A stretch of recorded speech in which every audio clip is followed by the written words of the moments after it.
Good evening, everyone.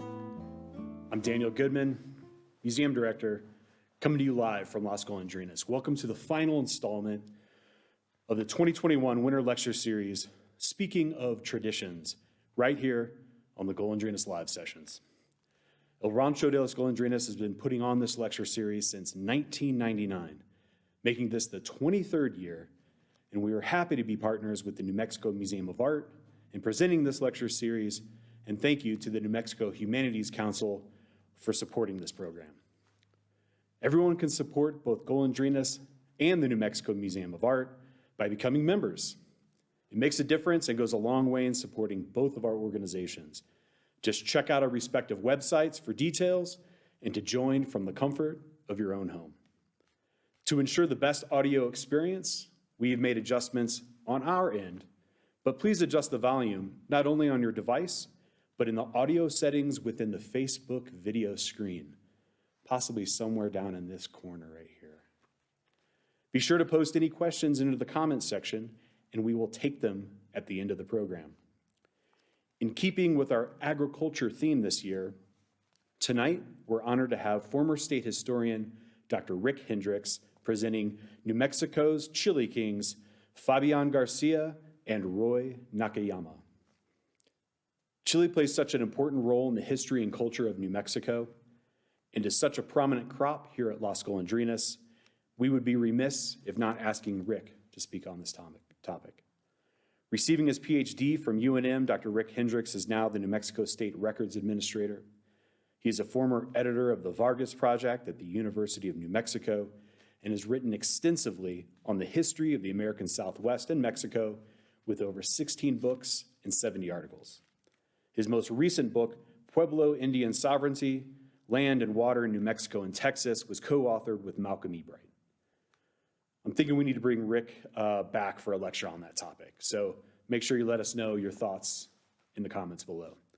On a personal note, Rick has always been very generous with his time in answering my questions, and I know he does the same for other cultural institutions, so thank you very much for your dedication.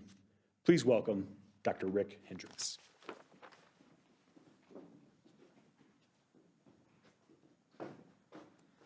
Thank you, Daniel. It's a pleasure to be here, and thank you for inviting me. So I'm going to do a couple of things tonight. I was asked to talk, of course, about the Chile Kings, Fabian Garcia and Roy Nakayama, but also a little bit about water rights in New Mexico. And of course, the themes are very closely related. So I want to start with a definition. A water right is the right to divert and use water beneficially. It's very, very simple.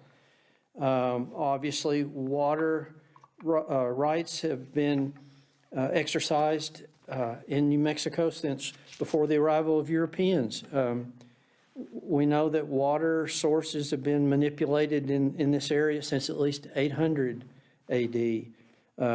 Irrigation systems as early as 1400. Operating with a centralized authority and mandatory community participation, something that would be very familiar to people today. In the Spanish period, my colleague and friend Malcolm E. Bright characterizes water use and water rights in those periods as sharing the shortages. There were no absolute water rights. Of course, the Asekia culture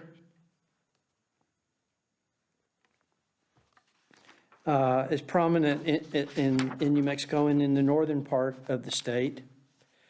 The Asekia culture is characterized by a centralized authority with a governing distribution for the use of water. Local government set out regulations at the time when a town was founded. One of the first things that happened, irrigation systems go in. A mayordomo, a ditch boss, was in charge of the day-to-day activities and the yearly cleaning. There was mandatory community participation. People who had water rights were called parciantes here in New Mexico, and they participated in the annual limpia, the cleaning of the debris in the Asekia so that it could be efficiently used. The Spanish period recognized community and individual rights for water. And of course, there were formal written laws as well. Some of them outline general principles. Water was common to all inhabitants of the colony. Authorities should supervise irrigation and protect water sources. The distribution should be based on the advice of local officials and the concept of prior use, non-exclusive but sharing, need for water, proximity to the source, and protection of native rights. These were all present in the colonial period. Distribution of water in New Mexico was supposed to promote public welfare. It was not appropriative as to prior appropriation where senior right holder prevails, is a system that we're familiar with now. There was conflict from the very beginning over water rights, but Indian versus Indian. Probably the most celebrated case is Laguna versus Acoma, which was been going on at least since the 18th century, fighting over prior use and access to water rights. Of course, Hispano versus Indian and Hispano versus Hispano, all of the peoples of New Mexico in the colonial period were quite litigious. They sued each other all the time, and so case law developed. And the case law examined pragmatic accommodation.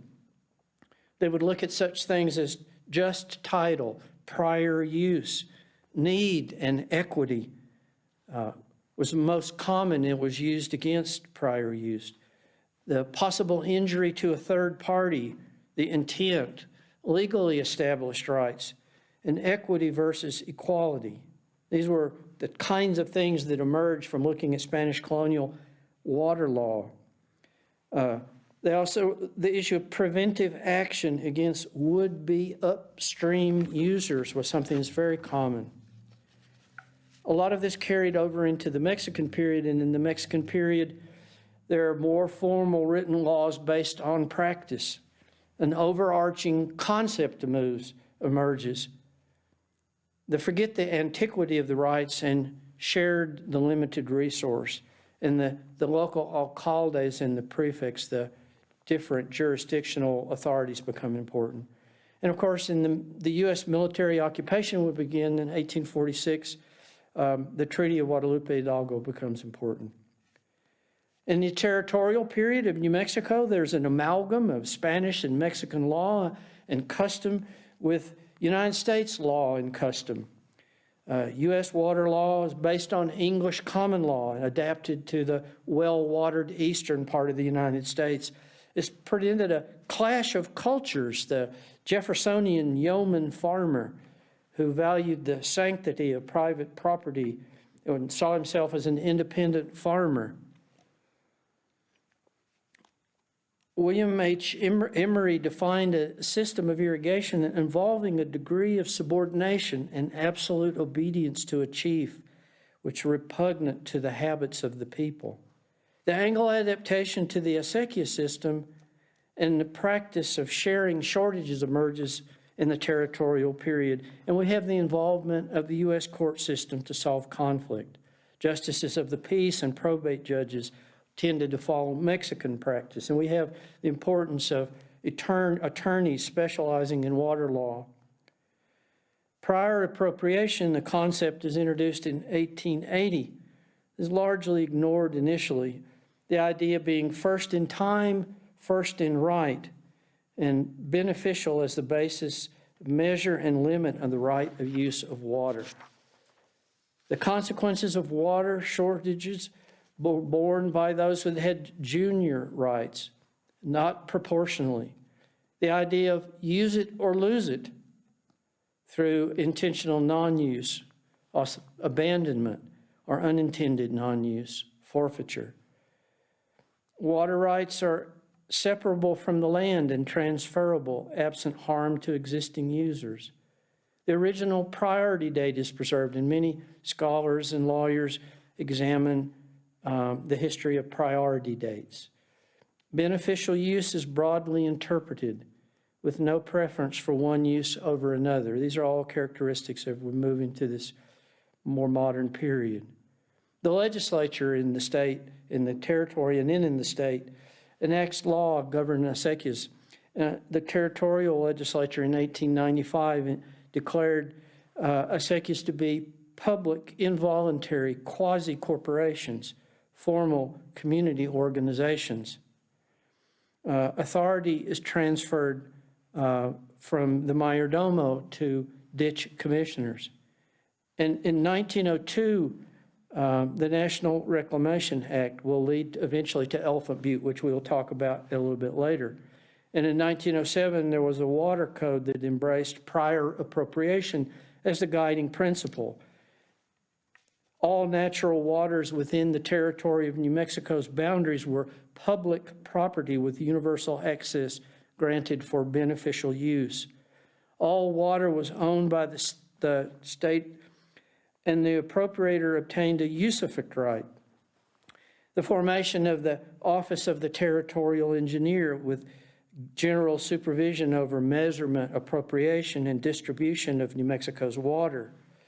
The Water Code was intended to be comprehensive and exclusive and swept away 400 years of water history. I think we have some images of constitutional provisions in the New Mexico Constitution. In Article 16, irrigation and water right, existing water rights were confirmed, and another section dealt with appropriation of water, unappropriated water of every natural stream, perennial or torrential within the state of New Mexico is declared to belong to the public. Section 3 dealt with the beneficial use of water. And the beneficial use would be the basis for the measure and the limit for the right to use water. Indian land grants were given particular consideration as to historic rights to water and a Federal Reserve water right provision. The water rights were established in state law. The current situation, which has led to a tremendous conflict between New Mexico and Texas, one of the main issues is surface versus groundwater. Surface water is fully appropriated, but not all adjudicated in New Mexico, the largest area being the Middle Rio Grande Conservancy District, which is not fully adjudicated. The groundwater issue in 39 defined groundwater basins in New Mexico is 90% appropriated. Beginning in 1956, State Engineer Steve Reynolds asserted administrative authority to recognize the hydrologic reality that ground and surface water were interconnected and should be conjunctively managed, whether or not an adjudication of water rights involved have been completed. Groundwater has emerged as a property right. The groundwater and the surface water issue in New Mexico has also led to international, federal, and interstate issues. Treaty provisions are involved, involving compliance with treaties and redress. And this is partly because of the requirement to deliver a certain amount of water from New Mexico to Texas and also to Mexico. And of course, the Amot case, the Nambe-Powaki-Tesuque stream system case, which is in the courts from 1966 to 2016, the longest running water case in history. And then recently, the question of domestic wells and the ruling about how the domestic well use relates to delivery of water to the downstream users, Texas primarily, and Mexico.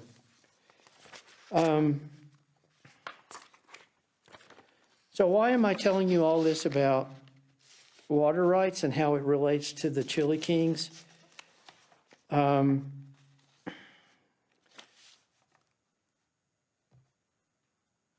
Are we on the Elephant Butte slide by any chance? Okay. I apologize. We're doing this a little bit differently from the way that I normally do these presentations. So you'll see a picture of Elephant Butte, and we had started with a picture of a traditional northern New Mexico Asekia. The reason that water rights are so important and water is so critical to the talk that I really want to move more into now is because prior to the construction of Elephant Butte was begun in 1911 and completed in 1916.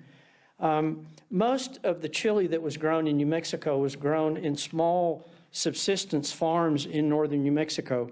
There was really no industrial scale chili, and that was only possible because of the construction of Elephant Butte. Elephant Butte, which is located at Engle, New Mexico, when it was completed in 1916, it was the largest reservoir for the purposes of irrigation in the world. Subsequently, the second Aswan Dam became the largest one, but it was an enormous 2.2 million gallons of water were held by the dam. When it was being planned, the suggestion was that it would irrigate perhaps 200,000 acres south of the dam. In fact, it irrigates 178,000 acres, making possible industrial scale agriculture in New Mexico that had never been possible before. So there are a series of pictures I wanted to show you about the site before the dam was constructed, and then just some illustrations I'm just going to move through. You can see the various stages of construction of the dam. Quite an impressive project. As I say, it took 5 years. They built a town on the site in order for it to be completely done. So one of the things that happened with Elephant Butte was that it made it possible for water-intensive crops such as chilies, pecans, cotton, and alfalfa to be grown in a very large scale in the Hatch Valley and in the Mesilla Valley in particular. Prior to this, if you would go to the Mesilla Valley, what you would see would be orchards, particularly apple orchards. As many as 100 different varieties of apples were grown there. If we can flip on through to Fabián.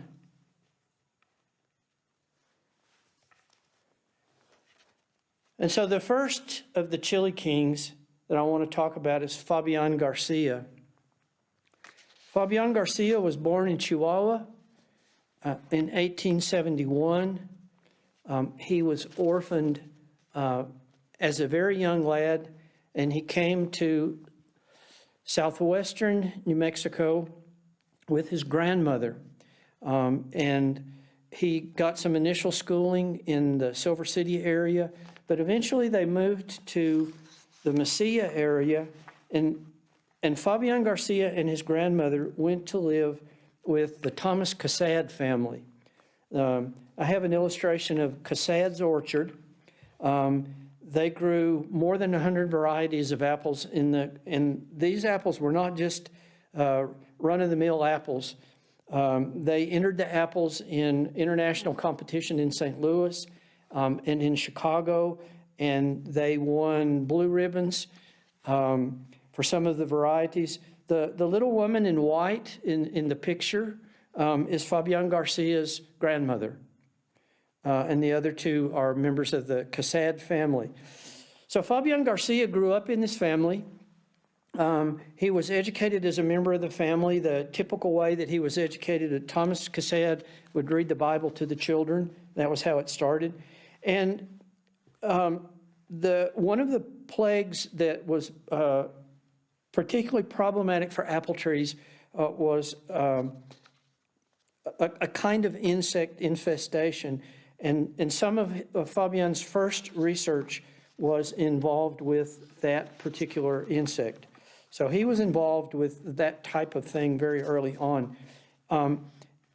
He was a member of the first class of New Mexico College of Agriculture and Mechanical Arts, which is now New Mexico State University, in 1890.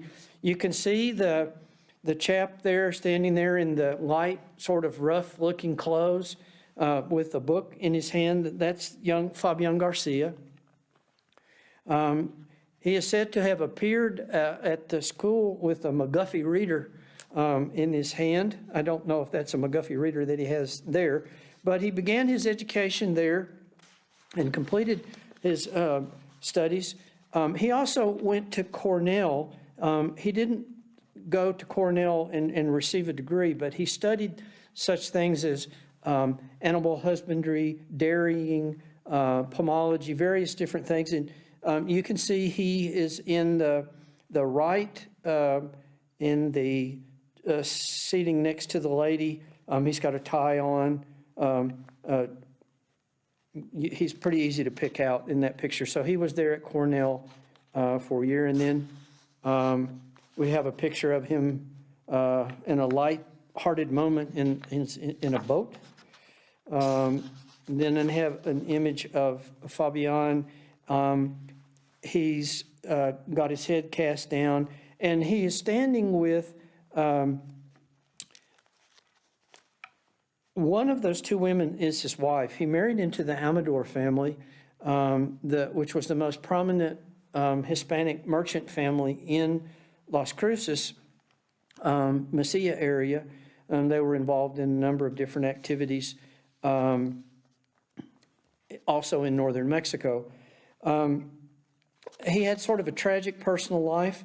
He and his wife had a child that died shortly after birth, and she also died as a very young woman, and then he never remarried and became very devoted again to the Casad family and also to the university. One of the activities that he was involved in shortly after statehood was demonstration trains. These were trains that traveled all through New Mexico, and they would stop and they would show farmers the latest in scientific agricultural techniques. And they would travel all through the state. This was something that was going on all over the country in the 1912 period, and he was very involved in that sort of activity. But of course, mostly what he is known for and why he is very important to us and why he's the first of the Chile Kings is his involvement with Chile breeding. And these are some illustrations from his notebooks. And the way they did it, it was selective breeding for particular characteristics of Chile. He was concerned that the landrace chili, the native chili that he was working with, was too hot, and he wanted to breed out some of the heat, thinking that we could have an expanded market if he could breed some of that chili heat out. And they were also interested in the possibility of being able to can chilies, and so they wanted to breed out the wide shoulders on the chilies. So the way it was done was each year they would breed for certain characteristics. They would select the chilies that met the characteristics that they liked, and they would use them. So when he got in his 9th year of breeding, he released what is the most famous. It was the first chili that New Mexico number 9, the first one from the experiment station, the first one from the college, and that was really the first of the modern New Mexico green chilies. I have an image of a Frenchman, Théodore Rouault's canning operation. This is actually not one of his cans, but he started the Mesilla Valley canning works. Rouault was a former Catholic priest who had fallen in love with a young woman in Mesilla and run off to Arizona and married. Of course, left the priesthood. And when he came back, he became quite an entrepreneur. And he started a canning operation. And he also operated a hotel. His canning operation was so successful that with this new chili that was bred specifically to slide in and out of the can without the wide shoulders, that he exhausted each year's supply of chili without even really having to develop much of an export market. That was pretty much all consumed in New Mexico. So even in those days, it wasn't consumed entirely in the form of fresh green chili, which is the way we tend to consume most of the produce this year. There's an image of him as an older gentleman. He met a rather sad end at the university. He was ill for quite some time, and although he had no interest in doing it, the university, the Board of Regents met and they retired him. When he was still active, he was quite involved in editing and writing for the experiment station and also extensively in agricultural newspapers. This is just an example of one of his publications. And then I have some images of, some very old images of chilies drying in the fields. One sort of curious note before we leave Fabian Garcia was that he was also quite interested in other aspects of science. So he discovered a variety of bee at the experiment station in Las Cruces, and he would send varieties of insects off typically to back east, and this one was actually named for him. Now, the other individual that I want to talk about is Roy Minoru Nakayama. And this is a picture of Roy with some of his chilies. Roy had a very interesting background. His family was from, his father, at any rate, Toyama Prefecture in Japan. And here's a map of Japan with this part highlighted. And the next image is an image which to me is quite interesting. It's a snow-covered, it looks like it could be Switzerland, but it is in fact the place where his father was from in Japan. It's particularly interesting to me because both his father, because of an accident that he suffered in the United States, and then Roy, based on his war experience, got to the situation where they couldn't tolerate the cold. And I remember asking his wife, Rose, whether Roy had ever returned to this particular, or had ever been to Japan at all. And she said no, that he had never gone back. And so even though his family came from this climate, he never really would have probably appreciated it very much. His father, when he came over into the Pacific Northwest, he was traveling as a single man, and he had a partner, a German man, and they went to Mitchell, Nebraska. This is a picture of Mitchell, Nebraska. You can see it's apparently a whole lot of nothing. His father suffered an accident on the farm and decided that he had to leave that area because it was too cold. And so his partner had some property in the El Paso area, and so he decided that he would go down there. He had sent to Japan for the daughter of an acquaintance of his, a man who was a physician, and the daughter came over, and she was 16 years his junior, and they were married. And so she was pregnant when they traveled to the El Paso area, and she was not feeling very well, and so they stopped there for a while.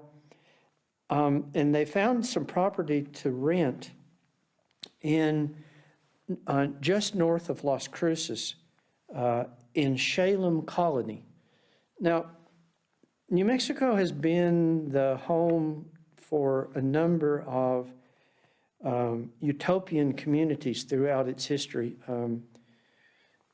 And Salem Colony was one of these utopian communities. Many of them had a quasi-religious character, often influenced by socialism, various different communal living arrangements. Salem Colony had been abandoned when the Nakayama family was able to rent that land. And Roy Nakayama was born in what was called the children's home at the colony there. Again, it's north of Las Cruces. Now, they were unable to purchase land in their own name because of a series of anti-Asian activities that happened. And this is a typical racist cartoon, newspaper cartoon. You can see the Chinese must go, and Uncle Sam there chasing after. The Immigration Act of 1924 made it impossible for Asian-born people to own land. So they had a son. They eventually had 8 children. Roy was the 7th, but there was an older brother named Carl who had been born in Nebraska. And so they were able to register land in Carl's name because he was not born overseas. This is a family photo of the Nakayama family. Very distinguished group of people. They all were educated, most of them at Las Cruces High. And they were involved in truck farming. There were some other Asian American, Japanese American families that were also involved in that in the area. And Roy, as a young man, was quite interested in all the things that someone growing up on the farm would be. He was particularly interested in livestock judging. And so this is a little clip from the Southwestern Livestock Show of 1913. And you can see, well, maybe you can't see it. It's the Champions boys there. And you can see that 15-year-old Roy Nakayama is one of the champion livestock judges there in that competition. Because the two overlapped in age in their lives, I'm certain that Roy Nakayama and Fabian Garcia had occasion to meet, although I don't know what the circumstances were. But I suspect that Fabian Garcia would have had a considerable influence over the young fellow.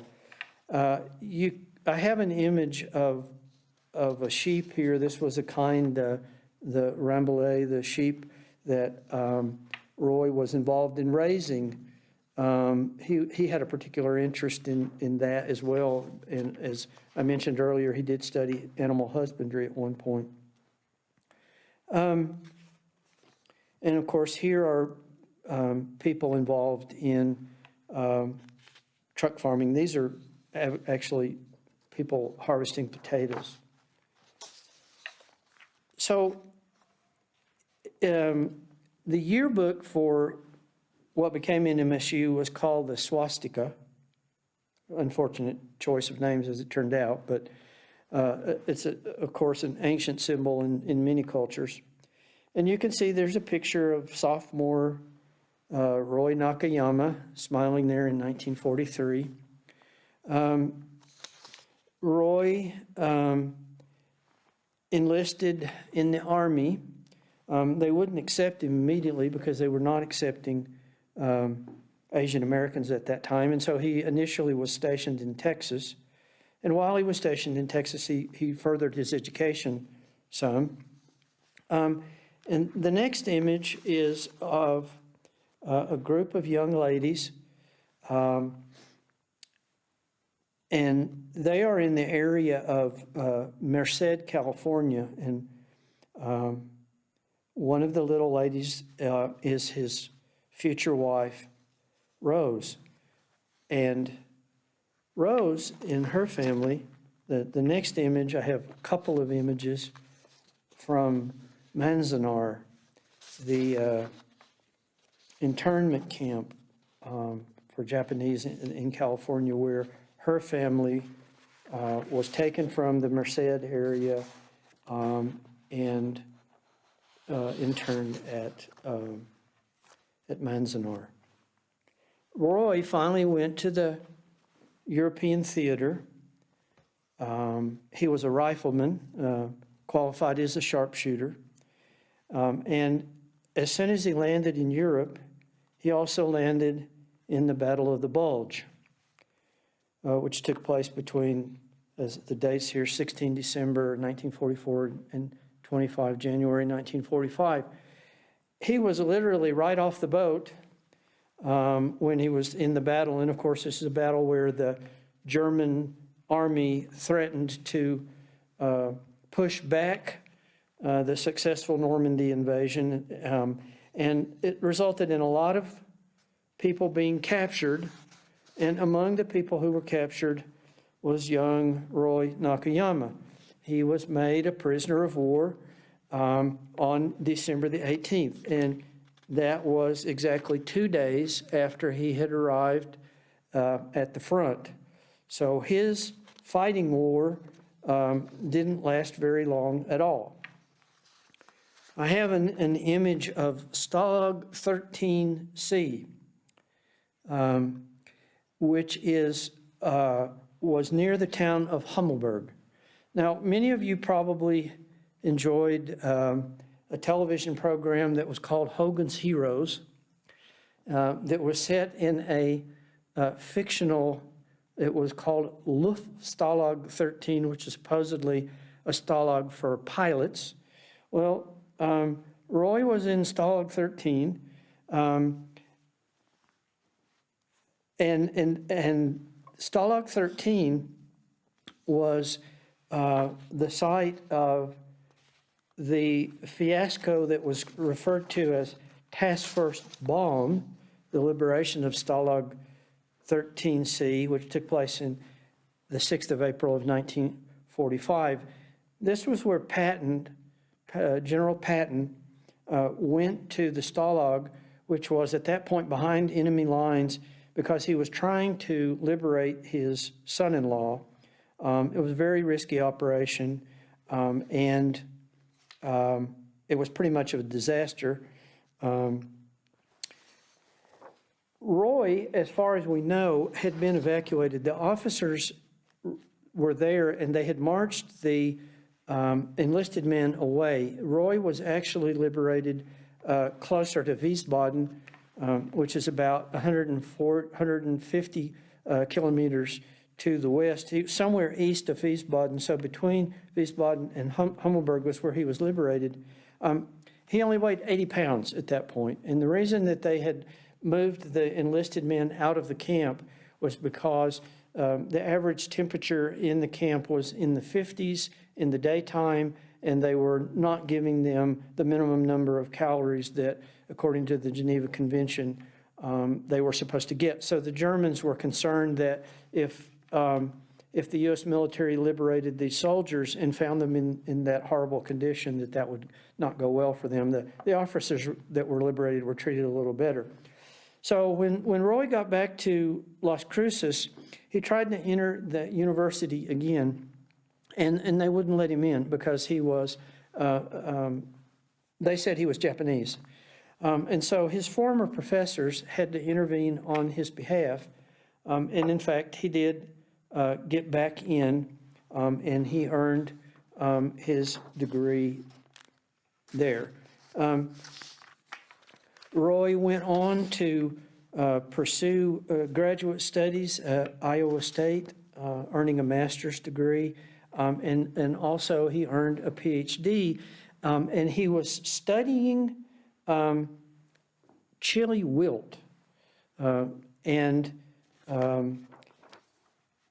it's often the case that when someone writes a doctoral dissertation, if it's in the field of history, for example, you talk about the gentleman's 300, it'll be a 300-page document.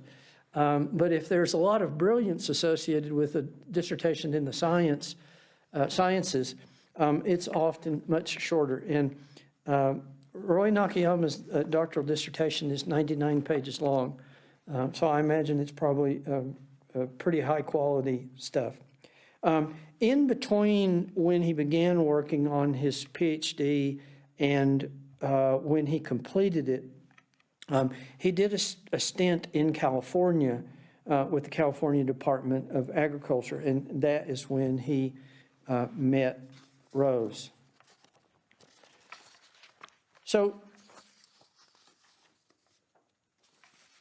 Roy Nakayama is probably best known for the development of Numex Big Jim, which was in 1975. It was listed and may still be listed in the Guinness Book of World Records as the largest chili. And I always say that if you like chili relleno, the round shoulders and the length, which averages 7.68 inches and 1.89 inches wide, so a very big chili. You really have to thank Roy for the development of this particular chili. It's not a super hot chili. It's sort of in between some of the other ones. He also developed one called Española Improved. And then the other one that is very well known is Numex Arnaki, which is Rose Nakayama. He named it after his wife. And this is a really interesting chili, and it gets into the very, very scientific nature of the way that chilies are bred now at NMSU. It has Rio Grande 21, New Mexico 6.4, Bulgarian paprika, and an early maturing native landrace variety. So those are the kinds of things that were involved and are still involved in that. Now, many of you probably know that much of the chili production now has moved out of New Mexico. It's produced in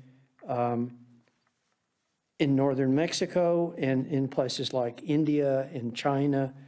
And so the market will probably continue to restrict. There'll probably always be a niche market for fresh green chili.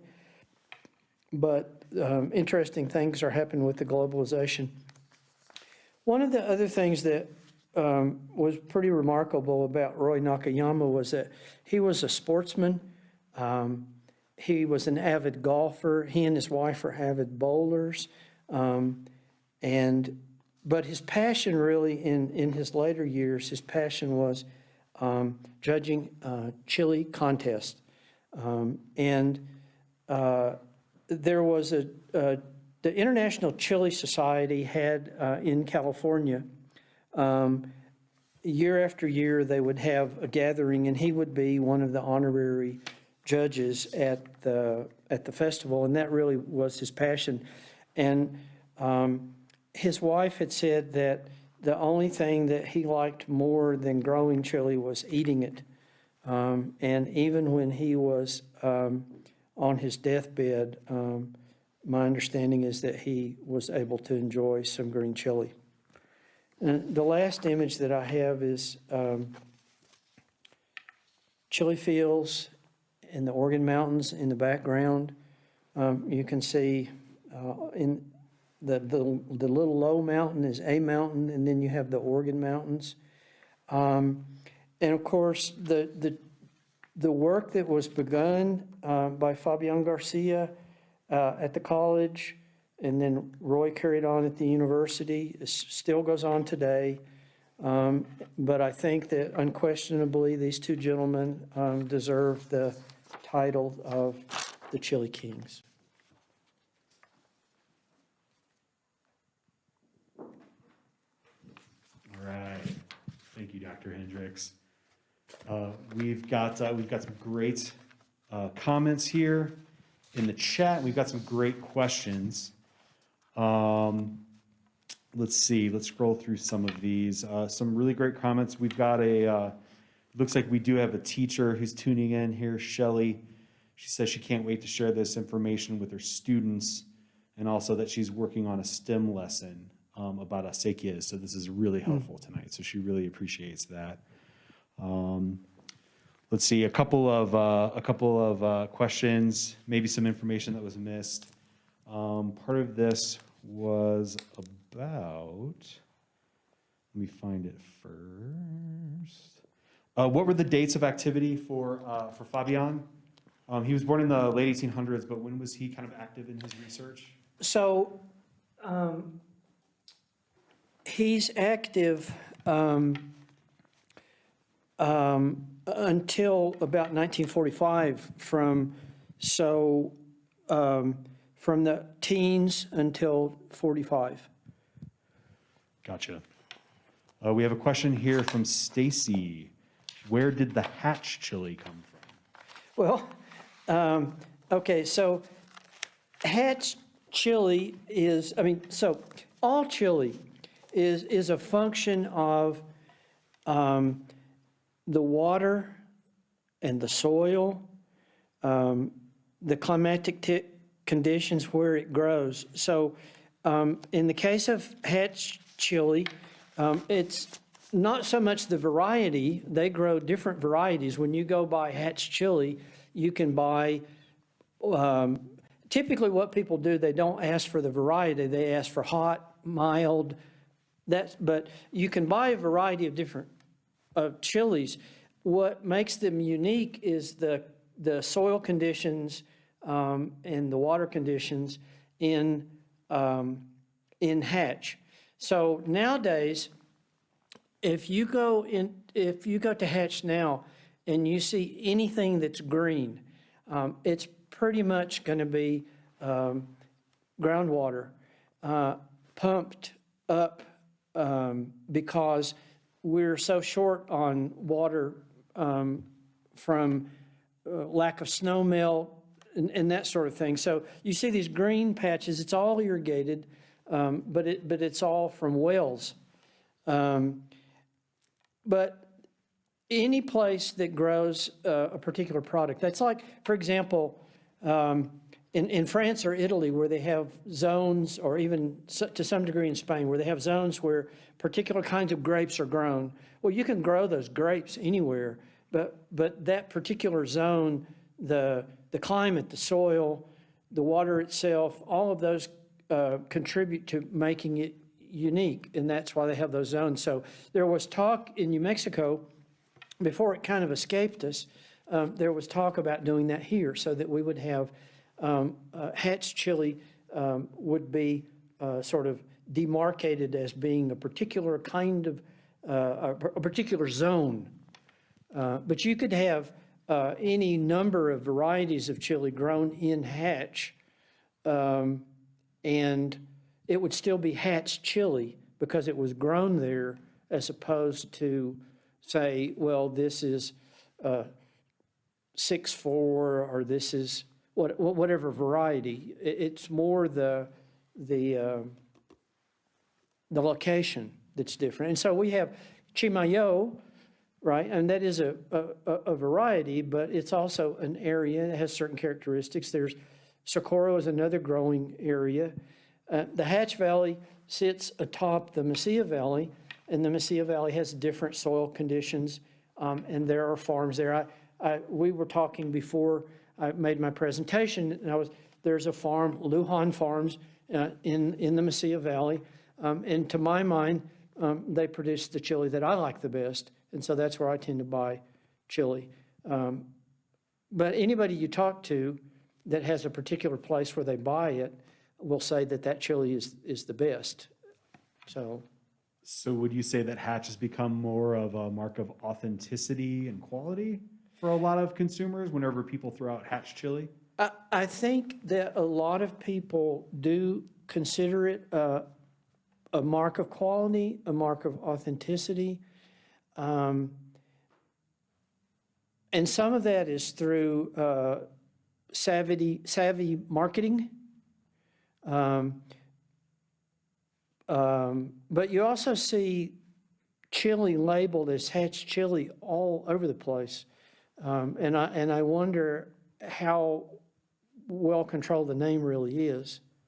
My son lives in Oregon, and you can buy Hatch chili in Oregon, but I don't know that it's actually shipped in. It may be, but I'm not sure that it's not grown somewhere else. Got you. So also along those lines, when people talk about Hatch and they talk about Chimayo or Socorro, would you say that those areas are really provide a specific terroir? Yeah, in a way they do. Yeah, exactly. Yeah, I mean, that's really the best way to put it. Yeah. Gotcha. Okay, we've got a couple more questions here to get through. Thanks everybody for this great interaction. This is wonderful. We have a question here from our own Big Jim Meehan, one of our volunteers. He just wanted some clarification on the canning company. Who owned the canning company, and around what year was that? The canning company, the owner was a Frenchman, former priest, and his name was Théodore Rouault. And right off the top of my head, I'm not sure what his years were for the canning company. I'll be happy to get back to your person, especially since it's one of your folks. But gotcha. Yeah, we'll make sure we pass the information on to our volunteer corps. We do have a guest in the chat who works for NASA. He's doing agricultural research, and he's tuned in because he's working with chilies. And he's asking, are the New Mex pepper varieties a result of the work by the Chile Kings? I know you answered that in part, but I imagine there's probably other varieties that are New Mex. Could you explain the whole New Mex connotation and maybe any other contributions from the Chile Kings? Okay, so the one that's that I thought he was referring to, New Mex Big Jim, I thought that was the one he was talking about. New Mex is they give that to a number of different ones because they're developed in New Mexico. At the college, at the university. They've also developed lots of other ones. I mentioned the one that's called Española Improved. That was also developed down there, but they didn't give that the New Mex designation. And there are a lot of them that are just numbers, and that'll be New Mexico 6-4, but I imagine you could express that as New Mex 6-4, right? So I think that's all that really is. That Espanola one is really interesting because that takes the Sandia and uses a land race from northern New Mexico and combined that. So there has been a lot of work with the northern New Mexico ones as well. I know the Chimayo folks say that chili is unique and has not been is not the subject of plant breeding, but I don't really know. I mean, farmers breed plants all the time, and I'm sure that that maybe within that terroir, as you put it so eloquently, they've bred for certain characteristics. Gotcha. Yeah, and I see here that the Espanola improved is what's a part of his research at NASA right now. So, Oh, that one is too. Oh, okay. so he gives you a big shout out. Oh, great. So for that. So he's growing them? I don't know the details of Oh, the okay. research. I think this is late breaking news. No, So- okay. So he's I'm- going to grow them on Mars or something. Yeah, we'll say that. We'll say Oh, that. I Yeah, mean, he's gonna sounds good, right? Mark Watney the whole situation. All right, we have a question here from our very own Laura Gonzalez. What does the future look like for Asekias in the wake of growing population and depleted natural resources? Is this a system that can be sustained into the future? So here's what I would say about that. I believe that in northern New Mexico, we're still dealing with fairly small pieces of property, and we have very well organized Asekia organizations. I believe that there's not much danger of them going away. Where we have industrial scale agriculture and Asekias, they're already changing a lot. So for one thing, they're tending to line more of them with concrete so they don't lose so much seepage through the soil. Because in the north, there's more water, right? Generally speaking, the water is relatively plentiful. But where the large-scale agriculture is done, it's done because of these hydrologic projects like the dams that were put in to make that possible. So the situation you have there is they're also switching to drip irrigation for crops, but they're also moving out of the crops that use. So, for example, the kings, really, in terms of money, are cotton, a particular kind of cotton, and pecans. Well, pecans are flooded, right? That's how you irrigate them, by flooding the fields, which you lose a lot of water to evaporation. Cotton is a water hog. Alfalfa is also grown a lot for hay. It's also a water hog. So the university is involved in research to try to find alternate crops. So I gave this same presentation years ago to a group of agricultural scientists in the university, and we got into a conversation about their research in trying to find alternate crops. Chili is traditionally picked by hand. Well, if you have an agricultural operation, you want to pick it by machine, right? Because it's too expensive, it's too labor intensive, labor's too expensive. So a lot of the labor costs are driving chili out of New Mexico. And that's why you have chili that's produced, a lot of the chili is produced in Mexico, but as I mentioned, there's chili produced in India, there's chili produced in China. All the chili in the world, all of the varieties originally came from the New World, and it has gone all over the world. And so there would be, I mean, you take a place like China, it's a really good example. Somewhere in China, there would be climatic conditions that would be similar enough to here so that you could probably produce New Mexico green chili, right? And you wouldn't be able to tell it apart because it's such a big country and there's so many things that can be grown there. That kind of thing. I mean, a lot of people don't know that we produce a lot of chili for paprika, and we used to produce a lot of chili for jalapenos in New Mexico. And a lot of that we still do a fair amount of paprika, but a lot of that moves to other places where it's cheaper. So again, I think the future of, well, the question was about the future of Asekias, but the future of chili is related to that.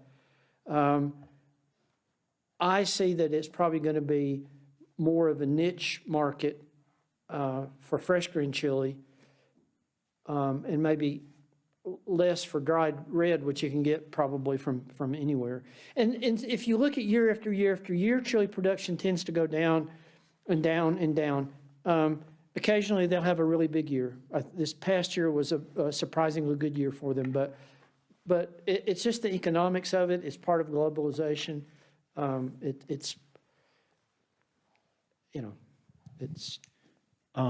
Well, yeah, absolutely. And it looks like, we have a comment here from Steve that this is an issue that just not in the Southwest, the issue of surface and groundwater is reminiscent to him, the same concerns in Kansas, Colorado, and Nebraska. Yeah, it's So everywhere. certainly something that we can all relate to. We do have a question here from our teacher in the house, Shelley. When students ask about the relevancy, efficiency of Asekias systems with modern irrigation and technology, what would you tell them? Okay, so if we're talking just about efficiency, if that's the only criterion that we're looking at, right? We're not talking about the cultural impact or anything about Asekias. There are, again, it depends on where you're talking about. If water is plentiful, it's a pretty efficient, it's a pretty equitable way to distribute water.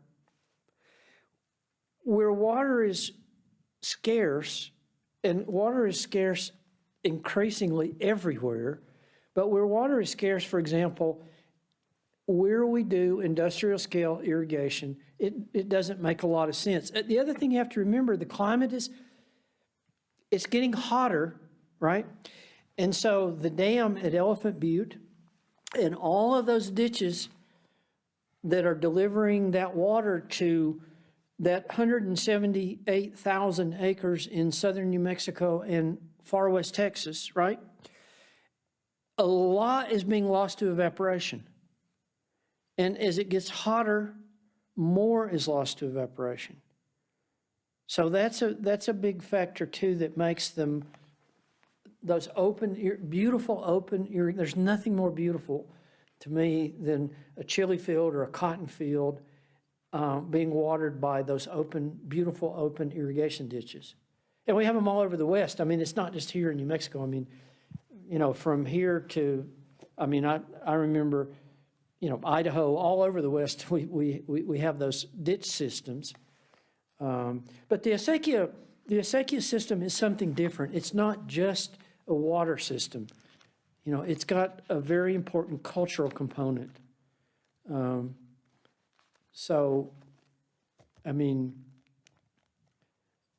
It's not the most efficient way to deliver water in a time and in a place where water is scarce. But where there's plenty of water, it seems to work quite well and has worked that way for hundreds of years. So I don't know if it's a science class, I don't know. Well, gotcha, but thank you for fielding that question. And it looks like according to Mr. Torres, who's a student at NMSU and has this internship with NASA, it looks like the Espanola improved is what was growing really well in an environment similar to the space station. So maybe we'll get some chilies up on the space station at some point. So, but with all that being said, we can send New said, Mexicans into space and they can know that they can have green chili. that's right. So with that whole idea of the globalization of Chile, our New Mexico Chile Kings, space stations zooming overhead, considering all that, and this is from Laura, is it still accurate to say New Mexico is the chili capital of the world? That's a great question. I don't know. We are, to my knowledge, the only state that has an official state question. I would venture to say if you expanded that, there's no country that has an official question. I mean, our question, of course, is red or green, right? I think in terms of the importance of Chile to our culture, yeah, I still think probably New Mexico is the chili capital of the world. I don't know of any other place where, I mean, I remember talking to people in the Navy that would say that their family would send them powdered green chili so that they could have it on ship to eat, because once they had developed a taste for green chili, they couldn't live without it. And I know people literally all over the world that have developed a taste for green chili, and they have to have it. It's shipped all over the place in various different forms. It's interesting.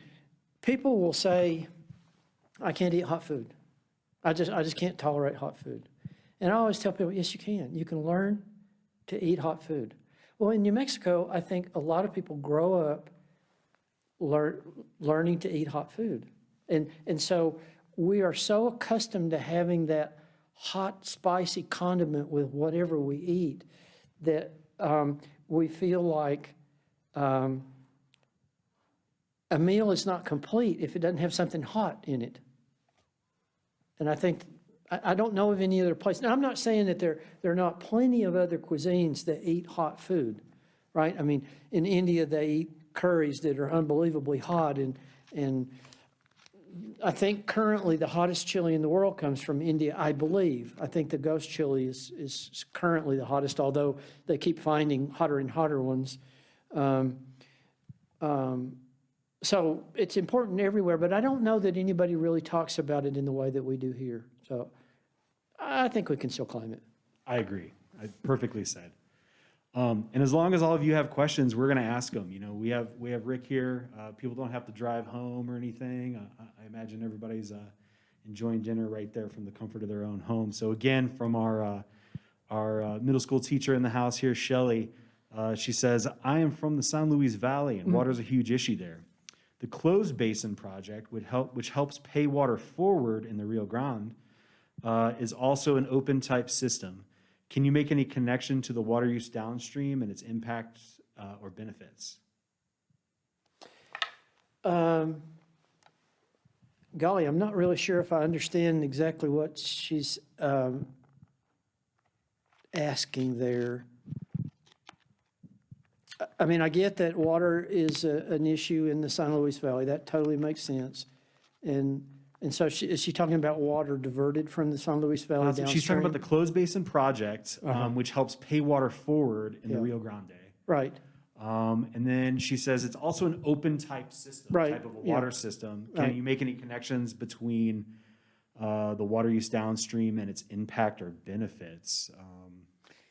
Well, I mean, if she's talking about what I think she's talking about, I mean, it's water that's being redirected downstream. And again, those open systems are going to eventually probably, I mean, they're not efficient. Because we live in the arid desert Southwest. But I still think, relatively speaking, in the north, now she's talking about something on a totally different scale than in Asekia. That's a water diversion, really. Said she's hanging around. Maybe she could sharpen her question up just a little, because I'm not really sure exactly. Yeah, and we can make contact with her and get the answer from you. I mean, she can get it back to her class. I'm not sure how she's using pay it forward there, because, I mean, if you lived in the San Luis Valley and the water was, I mean, for example, we're required to deliver water to Texas and to Mexico. It's a huge issue. And so the position that New Mexico tried to stake out initially was that the surface water that we were supposed to deliver from the Rio Grande, right, Rio Grande Compact, we were obligated to deliver a certain amount, acre feet of water to West Texas and to Mexico. We tried to make the argument that the surface water was not affected by the groundwater. And so that we could have, I mean, again, this was sort of the initial attempt, right? Well, anybody a science teacher can tell you that basic hydrology, the systems are connected. You can't make that argument. And we tried to make that argument that we were delivering, we were sharing that limited resource in the best way that we could. And in the meantime, wells were being sunk, which were drawing the water down. Oh, gotcha. We have a clarification here. Oh, Closed Basin Project pulls groundwater Yeah. and flows into the Rio Grande. Right. Any impact to New Mexico water supplies and Asekias? Well, yeah, it supplies more water, but this is exactly what we're talking about. Drawing the groundwater and putting it into the flow, it's a connected system. And so it's the water is the water, and it's all connected. It doesn't matter whether it's living underground or whether it's on the surface. It's still all the water available. So if the water's being drawn out of the say, I'm assuming an aquifer that's feeding the San Luis Valley and it's being pumped into the supply system for New Mexico, then it's depleting their water supply. I mean, that would be what would be happening. Maybe that's what, that's not one that I've really looked at. I don't really know that particular one. Yeah, but it makes sense. The interconnectedness is Yeah. something that's really important for people to understand, and certainly something we deal with here at Las Golondrinas. So, Dr. Hendricks, thank you so much. Greatly appreciate your time this evening and Sure. fielding all of these questions. I can relieve you of your podium duties here Okay. if you'd like, and I'll wrap this up.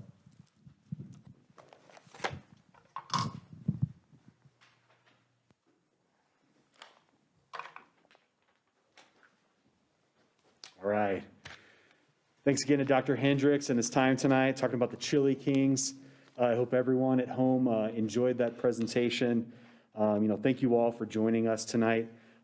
Be sure to look out for more Golondrinas live sessions featuring New Mexico traditions and lifeways. Event details will be posted on our social media pages, Facebook and Instagram.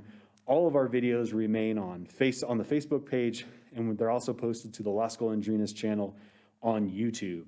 Just subscribe to our newsletter, volunteer and more. Visit golondrinas.org. We're open for tours here in April. Call the office, ask for Amy, schedule your tour today. Well, tomorrow. Self-guided tours start in June. We look forward to welcoming you to Las Golondrinas. Wishing you all a safe and joyful evening. We'll see you next time right here on the Las Golondrinas live sessions, your connection to the history and cultures of New Mexico.